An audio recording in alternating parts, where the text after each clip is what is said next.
Hi hello. അപ്പോൾ ഇന്ന് നാലാമത്തെ നോമ്പിൻ്റെ വിശേഷങ്ങളാണ് കേട്ടോ ഇത്. ഇന്നിപ്പോൾ ദാ പത്തിരി ഉണ്ടാക്കണത്. നല്ല പത്തിരിയും ചിക്കൻ കറിയുമാണ് ഉണ്ടാക്കണത് കേട്ടോ. പത്തിരി ഇതാ നന്നായി വാട്ടിയെടുത്ത് പ്രസ്സിലൊക്കെ ഇട്ട് റെഡിയാക്കി എടുക്കുന്നുണ്ട്. ഉണ്ടോ, ഓരോ ഉരുള വെച്ച് റെഡിയാക്കി എടുക്കുകയാണ് ഞാൻ. ഇന്ന് ഞാൻ കുക്കറിലാണ് കേട്ടോ വാട്ടിയെടുത്തത്. നല്ല മയമുണ്ട്.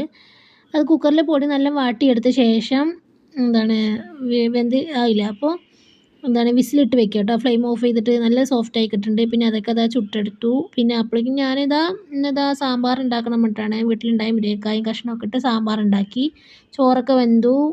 സ്രാവ് മീൻ പൊരിക്കണം. പിന്നെ അപ്പോഴേക്കും അതാ തേങ്ങയൊക്കെ വറുത്തരച്ച് വെച്ചിട്ടുണ്ട്. ഞാൻ ഇന്നലത്തെ ചിക്കൻ കറി ഉണ്ടായിരുന്നു, അപ്പോൾ അതിന് തേങ്ങ അരച്ച് കൂട്ടാൻ പറഞ്ഞിട്ടാണ് കേട്ടോ. അപ്പോൾ അതിനതാ ഉള്ളിയും തക്കാളി മല്ലിയിലയും കറിവേപ്പിലയൊക്കെ ഇട്ട് പൊടികളായിട്ട് ചിക്കൻ മസാലയും ഗരം മസാല ഇട്ടുള്ളൂ. കാരണം ബാക്കി കയ്യിൽ ഇട്ടിട്ടുണ്ടല്ലോ. ചിക്കൻ കറി ഉണ്ടായിരുന്നു, ഇപ്പോൾ അത് കുറച്ചേ ഉള്ളൂ. ഞാൻ ഇന്നെടുത്ത് അതും കൂടി കഴിയുമല്ലോ കൊണ്ട് അങ്ങനെ അതെടുക്കാൻ വിചാരിച്ചു. വേറെ കറിയൊന്നും ഉണ്ടാക്കിയില്ല കേട്ടോ.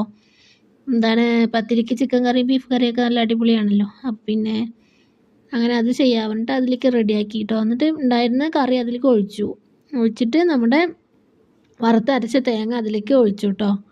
തേങ്ങയിൽ വറുത്തരയ്ക്കുമ്പോൾ വലിയ ജീരകവും ചെറിയ ഉള്ളിയും വെളുത്തുള്ളിയും കറിവേപ്പിലയും ഇട്ട് നന്നായി വാട്ടിയെടുത്ത് അതങ്ങോട്ട് ഒഴിച്ചാൽ നമ്മുടെ ചിക്കൻ കറിയും റെഡിയായി കേട്ടോ. പിന്നെ സമൂസ ഉണ്ടാക്കണം. വെറും ഉള്ളി മാത്രം ഇട്ടുള്ള സമൂസ ഉണ്ടാക്കണം കേട്ടോ. കാരണം ചിക്കൻ ഇല്ല, പിന്നെ ചിക്കൻ ഇറങ്ങില്ല വെച്ചിട്ടാണ് വെറും ഉള്ളി ഇട്ട് നന്നായിട്ടുണ്ടായിരുന്നു കേട്ടോ. പിന്നെ അപ്പോഴേക്കും അതൊക്കെ റെഡിയായി. ഇപ്പോൾ ഇറച്ചിക്കറി റെഡിയായിക്കൊണ്ടിരിക്കുകയാണ്. അത് കഴിഞ്ഞാൽ നമ്മുടെ സമൂസ ഉണ്ടാക്കി. പിന്നെ ജ്യൂസുകളൊക്കെ ഉണ്ടാക്കണം. ഇന്നിപ്പോൾ ഞാൻ എപ്പോഴും ഉണ്ടാക്കുന്ന ഷേക്ക് ഉണ്ടാക്കും. പിന്നെ തണ്ണിമത്തൻ ജ്യൂസും പിന്നെ നമ്മുടെ നന്നാരി കേട്ടോ. പിന്നെ പള്ളിക്കഞ്ഞി ഉണ്ടല്ലോ. ഇൻഷാ അല്ലാഹ് ഇന്നത്തെ നോമ്പും അങ്ങനെ തന്നെയാണ് നോമ്പ് തുറക്കുന്നത്. അപ്പോൾ നിങ്ങളുടെയൊക്കെ വിശേഷങ്ങളൊക്കെ പറയൂ. പിന്നെ കുട്ടിക്ക് ഇന്നിപ്പോൾ അംഗൻവാടിയൊന്നും ഇല്ലല്ലോ, അതുകൊണ്ട് കുട്ടിയൊക്കെ ഉണ്ട്. ഞങ്ങളെ കൂടി പത്തിരി ഉണ്ടാക്കുന്നുണ്ട്. നേരത്തെ എല്ലാ പണിയും തുടങ്ങി കേട്ടോ. നല്ലൊരു 3:30ക്കൊക്കെ തുടങ്ങി. ഇൻഷാ അല്ലാഹ് വാങ്ങ് കൊടുക്കുമ്പോഴേക്കും എല്ലാം റെഡിയായി.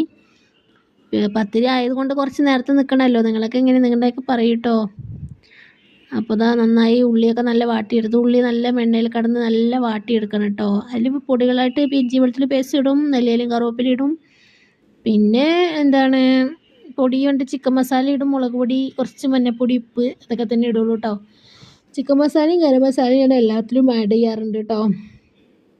എല്ലാത്തിലും, കാരണം അത് ചിക്കനായാലും ബീഫ് ആണെങ്കിലും ഇല്ലെങ്കിലും ചിക്കൻ മസാല കുറച്ചിട്ട് അതിൻ്റെ ഒരു ഫ്ലേവർ വേറെയാണല്ലോ. അങ്ങനെ അതൊക്കെ ചെയ്തു. പിന്നെ അതൊക്കെ റെഡിയായി. അപ്പോഴേക്കും മസാല റെഡിയായപ്പോൾ വേഗം അതൊക്കെ റെഡിയാക്കി തന്നു കേട്ടോ. എനിക്കത് മസാല ഷീറ്റ് മടക്കാൻ നേരെ കിട്ടില്ല. അപ്പോൾ പിന്നെ അത് റെഡിയാക്കി തന്നു. നേരത്തെ വരുന്നുണ്ട്, ഇപ്പോൾ നോമ്പല്ലേ.